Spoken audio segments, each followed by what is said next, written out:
I think it's quite amazing in the first place to be living every violinist's dream here. Everybody's been telling me how they've come to Genova in their travels and stood in front of that glass case and stared at this instrument, the most legendary violin in history, Paganini's instrument, il Cannone, the canon, from 1743, a Guarneri del Gesù. So this violin is really unique, and Paganini brought it with him all over Europe. It's the sound that inspired Schumann, that inspired Schubert, that inspired Chopin, Goethe, Rossini. And when I had the chance to play this violin in concert at the Teatro Carlo Felice here in Genova, and we discussed the possibility of actually recording on it, I really couldn't believe it was going to happen, but here we are. I thought a lot about the program too, and as this violin has been played throughout its history, post-Paganini history that is, mostly to celebrate Paganini, but mostly playing his own music, I wanted to do something slightly different. So in this CD I'm playing a series of pieces, lots of great music, but they're all homages to Paganini. So you have everything from Schnittke's a Paganini to Szymanowski's Caprices to Corigliano's Red Violin Caprices, and even a new commission by Carlo Boccadoro dedicated to Paganini, where you can hear his little spirit coming out of the violin, and some quotes from his music. So I think it's really something different. In fact, we were talking with the curator about this. We don't think this instrument has ever played anything from the second half of the 20th century because, of course, it was given to the city of Genova by Paganini after his death. And so he was the last continuous proprietor. Fun fact, the violin used to be played at the prize-giving ceremony of the Paganini competition by the winner for 5 minutes, and it's quite interesting how all the winners used to say it was a nightmare because it is a quite difficult instrument to get used to, especially if you've never played it and they hand it over to you just for those few minutes of terror. But when I was a child growing up, I kind of really wanted to win Paganini competition, not for glory or monies, but basically just for those 5 minutes to get to put my hands on this instrument, which again I'd seen a few times through the glass. And I cried so much when I took it the first time, because I've always said for a violinist, his or her instrument is his voice, and so you get to tear out a little piece of soul of previous players. There is something, it's almost like you're stealing something that is very private, and you do feel their presence and their mark on the instrument and in the way it vibrates. So often, for instance, violins have had major work or restoration on them. In this case, the neck is even original. So, I mean, you know, Paganini's hands were going up and down this neck while he was composing his concerti and touring Europe and just improvising and letting everybody hear his incredible skill, leaving people stunned. And so much so, it was said that he was possessed by the devil. And while preparing for this recording, actually, somebody wrote to me on Facebook saying to be very careful because the violin might have a very magical effect on me, and so it might possess me or something like that, which I found quite funny in a way. But that's how much this violin has played with people's imagination over the centuries. This is how important it is. We've had fun in these few days with it. Has its own security, has its 5 bodyguards. They have a code name for it, I cannot repeat, but it's quite cute. And it is just a whole world that I was privileged enough to penetrate.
Hello, good afternoon. Well, luckily, we don't see you. We don't have an audience in front of us, but we would like to.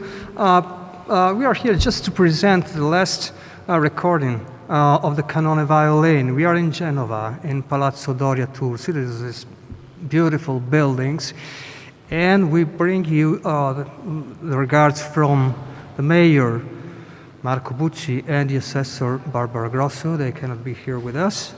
And this is really a great chance for us to be here, introduce you this beautiful work recently released, this CD of Francesca Dego, she's on my right, and the violin of Paganini.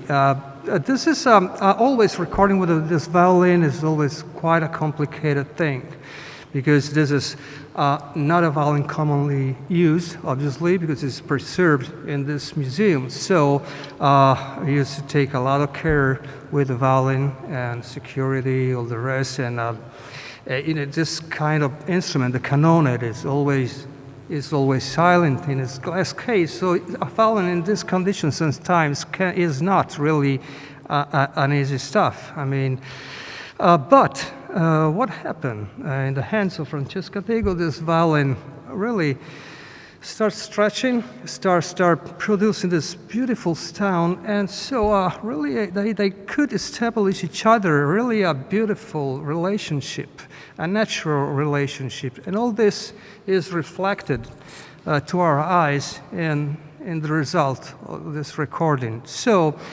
now let me introduce to you Francesca Dego.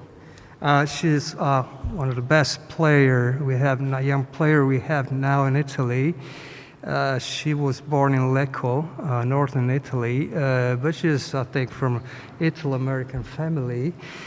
And her first concert was in California. I think you were 7. So. With an orchestra as a soloist, yes. Right. Should be really thrilling, I think. Yes, the first one I was 4, and it was in my kindergarten, actually. Right. So since then, Francesca, she got really a great career, and that brought her to play with a very famous conductor. I can mention Christopher Hodgwood, Wayne Marshall, Diego Mateus, Shlomo Mintz, and other artists and players, Salvatore Accardo, Misha Maisky, Bruno Duran, Antonio Menezes. So, and just to let you know what is the international level of this artist. And last, what we can say, that Francesca is not just a violin player, because she takes a lot of care in the music culture. So she's a contributor for magazines, and she issued a number of publication articles, essays. She's a contributor for the Strad magazine, and she just released a book also. Released a book, yes. Just released a book. So let me pass the ball to Francesca Dego. She will explain and she will tell you the full story of this adventure recording with the violin of Paganini. Thank you so much to Alberto Giordano, who is one of the curators for anyone who is joining us now, one of the curators, so someone who takes care of this violin. I think probably, of course, one of the few people in the world now to know it inside out, know everything about it. And so we will have a way of discovering some details in this sense too that I think are so interesting in discovering this violin not only as an instrument, so as a way of producing art and music, but also as a work of art in its own right. So for me, it was absolutely incredible to be able to record with this violin. It was a lifelong dream. Being here today is really overwhelming, because I came to Palazzo Tursi, to the museum, for the first time as a young girl with my father to visit Il Cannone, to pay tribute to Il Cannone and the other artifacts that are present in the museum. And from that moment, it became a dream to play it. My father was a Paganini appassionato, so he knew everything and always read everything about Paganini, and definitely I got some of this from him, and I put up a poster of this violin in my room. So when in 2019, out of a chat with the president of Fondazione Enzo Rubi, Carlo Rubi, and the president of Musica Colleali, we started to discuss the possibility of asking the municipality of Genova and the museum and everyone involved in protecting and preserving this instrument, if it might be possible to record with it. I literally couldn't believe it would ever happen, but in the end it did. And now today is release date. You can listen to the music. You can listen not only to the music, you can listen to the sound of this instrument, the voice of Paganini. And for me, this is really unique. I was here in this very hall also when I recorded the CD. I was a few meters in the center of the hall. The security team was here. A colleague of Mr. Giordano was here with me the whole time. So to be here again to present it in the heart of the city, the town hall, is very important for me, because I think we have to remember how important the relationship between Paganini and his city was. And this is testified by the fact he decided to leave his violin to the city. And I repeat, for a violinist, the violin is the most important thing you have. It's what you would run away with if there was a fire. It's the first thing you would grab.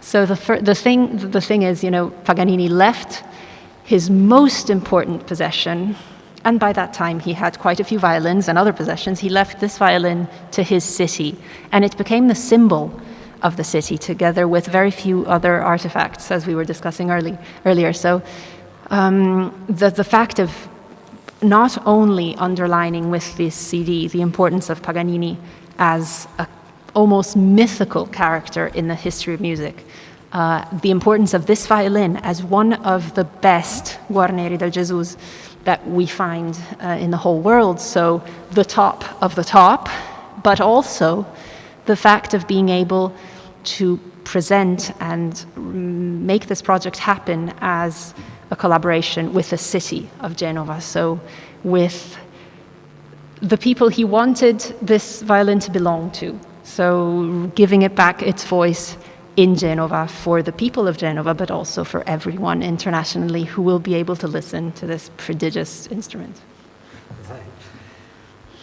A question. What was your first impression? Was this a difficult violin or an easy violin? Because this is usually the best issue on the Cannone. Because somebody complains, somebody are really enthusiastic. What was your approach with that? This is incredible, because as you said, there was definitely a real feel between us, me and the violin. This is what happens with violins. No violin is the same, no person is the same, and so the magic happens when ideally somehow something clicks, and your ideal of sound as a violinist finds its voice in the violin. And this happened to me with Il Cannone. I was terrified because I had spoken with the few violinists who have had the privilege, like me, of playing this instrument, and some of them said it was so difficult. Some winners of the Paganini competition said it was a nightmare. Someone said, oh, it's incredible, you'll love it. I didn't know what to expect, and I only had, before the concert we did in 2019, I only had a couple of hours with the instrument, so I was really frightened, but I couldn't wait to see, what would happen. So the first impression, I even have a video made with my phone of the first minutes, was absolutely amazing, because on the one hand, I had to get used to slightly different measurements. It somehow gets bigger while you go up, so you have to everything starts to become a bit bigger in the hand. But thankfully, I have long fingers. Yes, I have long fingers, but also I'm very well used to playing historical instruments. I have done so in the past a lot for the museum in Cremona, so lots of Strats, lots of Del Jesus. I played myself loans of incredible instruments, so I kind of know how to very quickly look out for what you have to look out for and absorb what the violin can give you. And in this case, it was immense. I realized right away that I had to calm down, because this is a violin you cannot press. It does not react very well when you're nervous, when you try too hard. So it's like it's majestic. It has its own quality of saying, okay, I can give you the best sound you'll ever find, but you have to be worth it. You have to ask me nicely. You have to listen. So it's about really listening. And when I realized this, I just found it to be so exciting. It's such a high-level instrument. It's such a healthy instrument to play. Even if it lives in silence, I didn't know so much what to expect. But the thing is, its resonance is there. It's right there. It has this incredibly powerful G string. It has an incredibly brilliant high register, which usually violinists don't talk about. It's always, the G string, and we know Paganini used the G string a lot in his compositions. But what I find is also this clarity and piercing volume of the upper register. So really a dream, and I did get used to it. Of course, we had to keep tuning it for the first moments, but it was on the whole just absolutely amazing, and I got used to it very quickly. Because, as I say, and this is thanks to you and the team, it's wonderfully kept and in optimal playing conditions. So this is incredible. Thank you. Yes, you pointed out an important thing, that is nervousness on the violin and difficulties. Yes, this we came across with my colleagues many times in our career, working with the Cannone, with some players, and this is also due because the Cannone is measurements are quite tricky. So that's the point of the intonation when you go farther on the neck, because we have a shorter neck. The Cannone is quite a short violin because it's 35.3 millimeters, but with a long stop. So I think this is something that really can get a violin player nervous sometimes, probably. But it's another important thing, that is a healthy sound. Yes, and in this sense, I think we conservators, we are quite lucky, because we don't have much to do on the violin, because it's very solid, still original thickness, and heavy ribs and neck stable. So in the sense, there's not much to move the sound pulse and all this kind of things, because it tends to be self-regulating, and this is an important feature of the violin. So. Absolutely. And while we are talking about this, actually, we have some international press questions, and I would like to just take a couple of them for now, because we are talking about this aspect in the Cannone. We have Tom Stewart from the Strad asking, Paganini was clear il Cannone should be perpetually preserved after his death. We know today that instruments must be played to be kept in good working order. So how do you think we should interpret Paganini's bequest?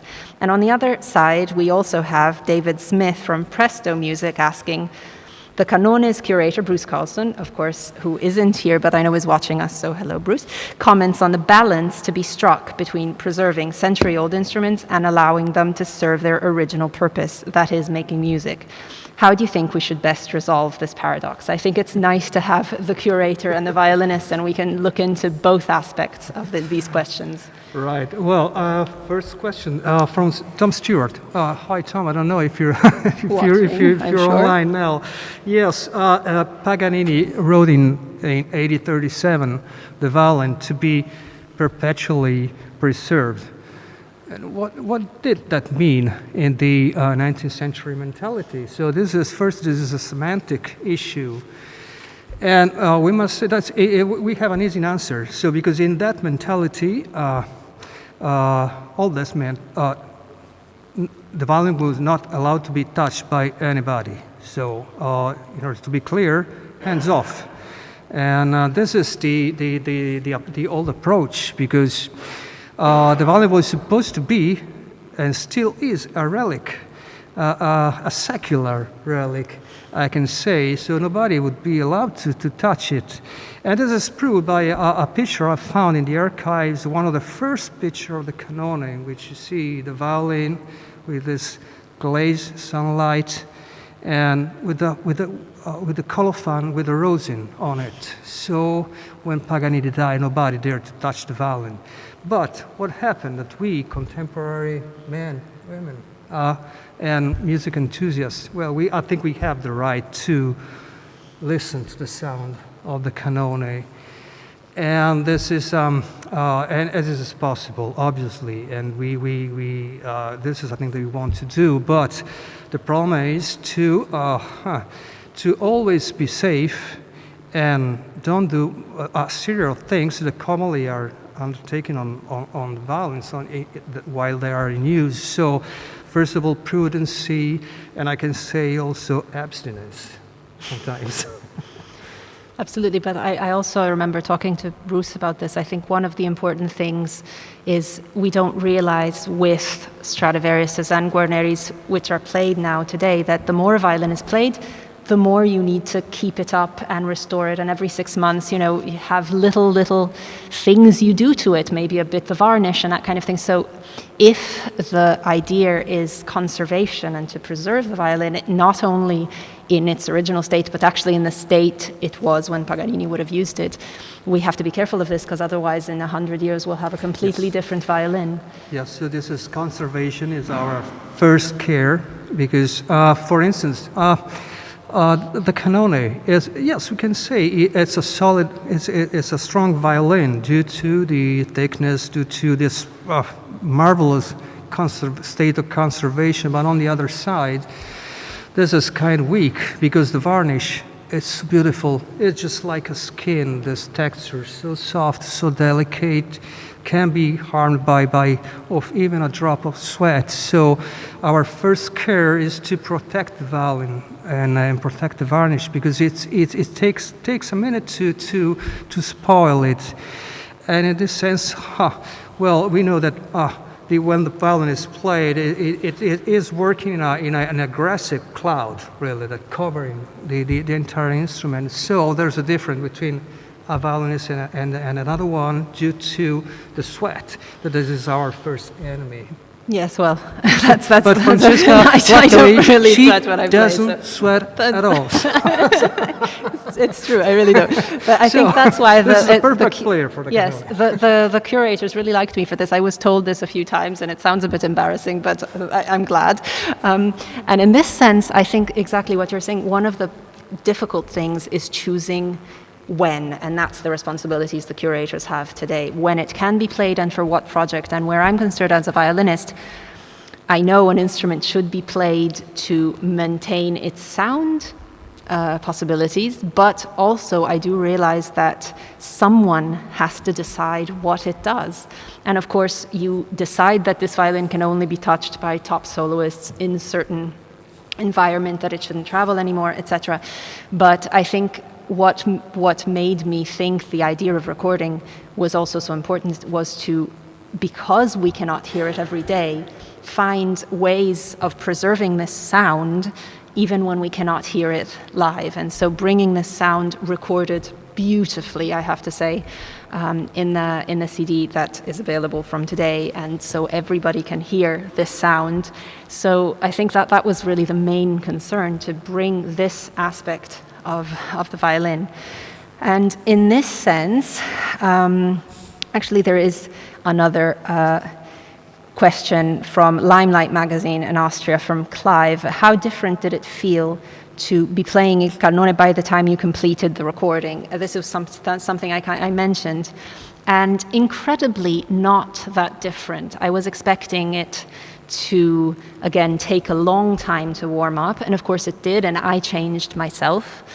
But it is in incredibly good playing conditions, as I mentioned, and I think the biggest practical issue was keeping it from going out of tune towards the beginning.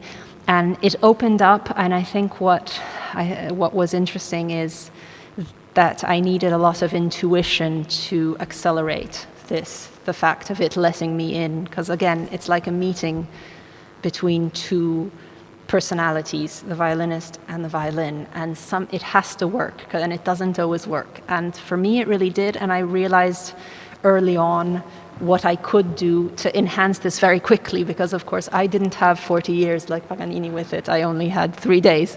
But again, I know that I was privileged, because usually nobody gets even that. So I am now, in its history, one of its violinists. I was saying earlier in the Italian conference how the violin stays. This is the thing. I visited the first time the Cannone when I was 11 or 12.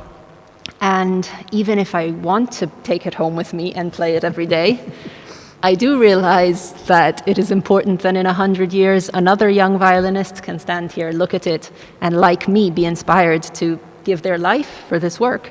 So, I mean, this is, I think, what Paganini meant for the violin, to symbolically be there for generations and generations. Yes, and must be perpetually preserved, because this Cannone violin, we can say, it has a good future in front of him.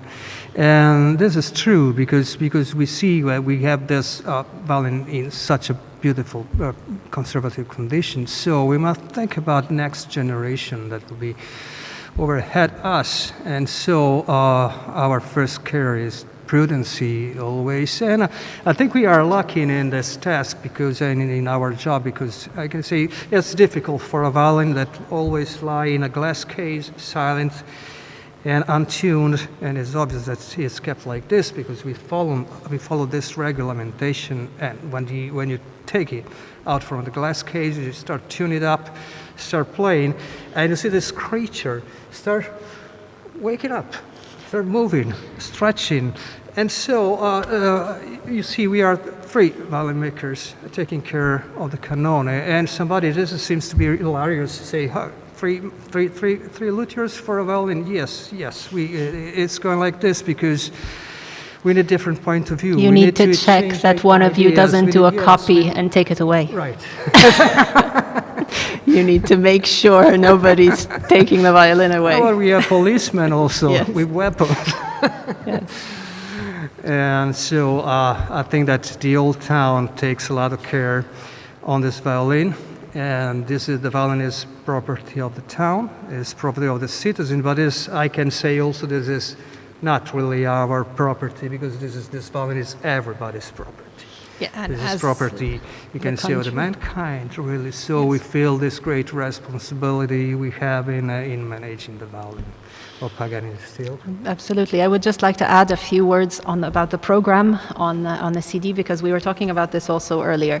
This violin is prodigious. It has a wonderful sound, and this is, even if you take out of the equation Paganini himself, so the legendary aspect connected to its history. This is a top del Gesù. It embodies all the qualities you would expect to a top del Gesù. I myself had the pleasure of playing for a few years a 1734 del Gesù, the ex Ricci, so an older brother of Il Cannone. And I have to say, I love these violins because they have such depth, such personality. And I'd like to also, there's a question from Lori at violinist.com. Paganini's violin earned its name, Il Cannone, because it was so powerful and loud. Now, nearly 300 years later, is it still a comparatively loud and powerful violin? Is it actually louder than other violins you've played? Or is there just a certain quality about it that feels powerful? It is loud, it is powerful, it is definitely a very powerful violin, and I think the fact that Paganini gave it the nickname Il Cannone, the cannon, is because of this energy, this absolute power it has, and I would put it down to amazing projection also.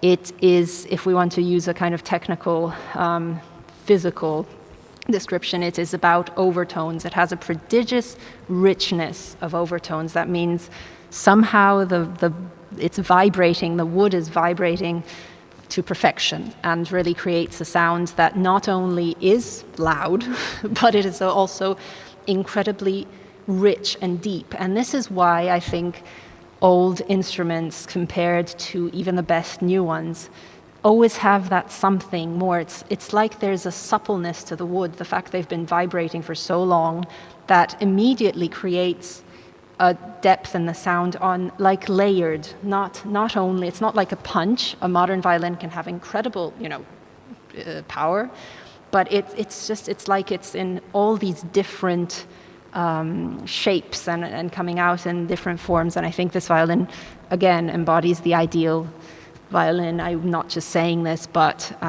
if I were offered a violin like this to play for all my life, I'd be very happy. I'm very lucky to have a wonderful violin myself, but it is to this day absolutely in a very competitive way, if it were possible, up there with the most sought after violins for any violinist. So absolutely.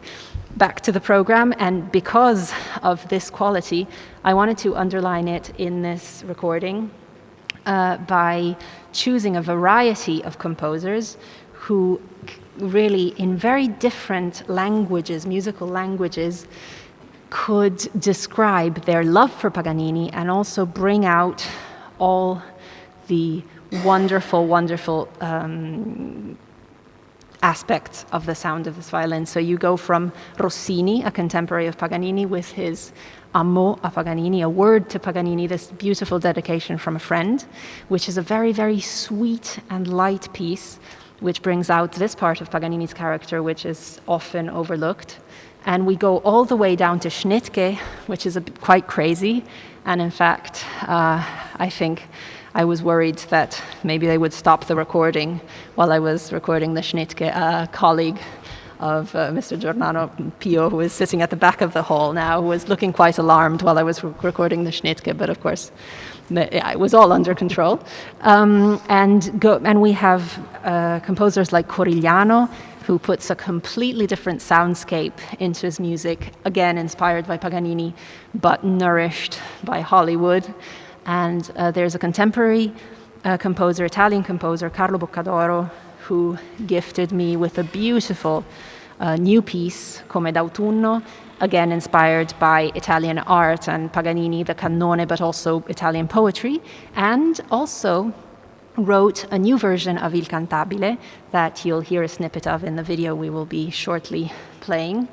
And he manages to write a part for the piano that in a way supports and sustains the violin with an equal voice with this piece that we all know, we've heard many times, and we wanted to give it some new oxygen with this version. So this is just a little bit of the overview of the album. And so... Yes, oxygen, because I think that the old sound and this music is just like really breathing fresh air. That was my impression when I first listened to the record. So now I think it's time. Yes, I think it's time we will share the presentation video, which has a lot of wonderful backstage moments. You will recognize we are in the same hall, the same place where the recording was made at the end of 2019. And so in my own words, and holding this violin, which is next door right now, you will see what it was to record here in Genova with Il Cannone. Thank you so much for following. Thank you, Francesca. Thank you all. Thank you for your attention.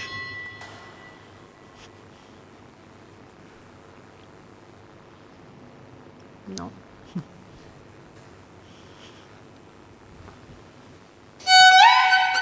I think it's quite amazing in the first place to be living every violinist's dream here. Everybody's been telling me how they've come to Genova in their travels and stood in front of that glass case and stared at this instrument, the most legendary violin in history, Paganini's instrument, Il Cannone, the Canon, from 1743, a Guarneri del Gesù. So this violin is really unique, and Paganini brought it with him all over Europe. It's the sound that inspired Schumann, that inspired Schubert, that inspired Chopin, Goethe, Rossini. And when I had the chance to play this violin in concert at the Teatro Carlo Felice here in Genova, and we discussed the possibility of actually recording on it, I really couldn't believe it was going to happen, but here we are. I thought a lot about the program too, and as this violin has been played throughout its history, post-Paganini history that is, mostly to celebrate Paganini, but mostly playing his own music, I wanted to do something slightly different. So in this CD I'm playing a series of pieces, lots of great music, but they're all homages to Paganini. So you have everything from Schnittke's a Paganini to Szymanowski's caprices to Corigliano's red violin caprices, and even a new commission by Carlo Boccadoro dedicated to Paganini, where you can hear his little spirit coming out of the violin, and some quotes from his music. So I think it's really something different. In fact, we were talking with the curator about this. We don't think this instrument has ever played anything from the second half of the 20th century because, of course, it was given to the city of Genoa by Paganini after his death. And so he was the last continuous proprietor. Fun fact, the violin used to be played at the prize-giving ceremony of the Paganini competition by the winner for 5 minutes. And it's quite interesting how all the winners used to say it was a nightmare because it is a quite difficult instrument to get used to, especially if you've never played it and they hand it over to you just for those few minutes of terror. But when I was a child growing up, I kind of really wanted to win Paganini competition, not for glory or monies, but basically just for those 5 minutes to get to put my hands on this instrument, which again I'd seen a few times through the glass.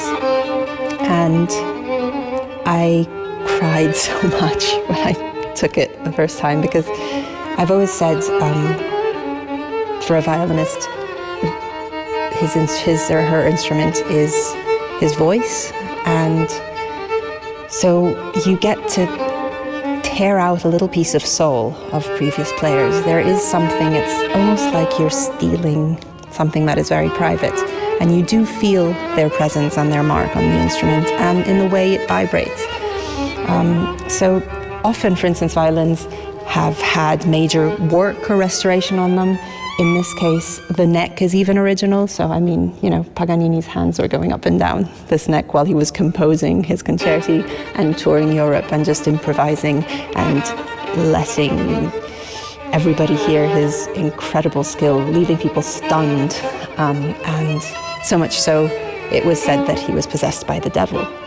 And while preparing for this recording, actually, somebody wrote to me on Facebook saying to be very careful because the violin might have a very magical effect on me, and so it might possess me or something like that, which I found quite funny in a way. But that's how much this violin has played with people's imagination over the centuries. This is how important it is. We've had fun in these few days with, it has its own security, it has its 5 bodyguards. They have a code name for it, I cannot repeat, but it's quite cute.